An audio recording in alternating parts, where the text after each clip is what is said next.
The Sewol ferry recovery operation is up and running again. The semi-submersible ship hauling the sunken ferry departed for Mokpo Newport Friday morning. Here's our report.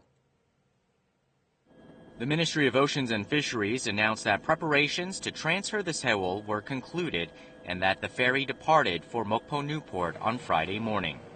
The move came 1,080 days after the ferry sank in waters off Chindo and 6 days after the ferry emerged from the water.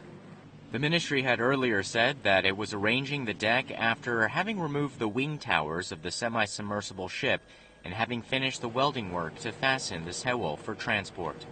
The semi-submersible ship will carry the Sewol 105 kilometers on an 8-hour journey toward Mokpo Newport. Coast Guard officials have mobilized 5 patrol ships to escort the Sewol on its passage. A maritime pilot is on board the semi-submersible ship to guide the Sewol through the islands of Dongochado, Sogochado, and Buldo to Mokpo.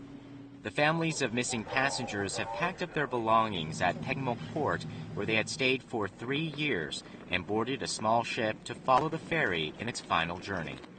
Once the semi-submersible ship reaches Mokpo, work will begin to transport the ferry onto land. It is expected to take 3 days to separate the ferry from the semi-submersible ship, and 1 more day to move the ferry onto land using special equipment. Once the ferry is transported onto land, efforts will begin to search for the remains of the 9 missing passengers and to shed light on various speculations surrounding the sinking of the Sewol ferry, including what caused the ferry to sink.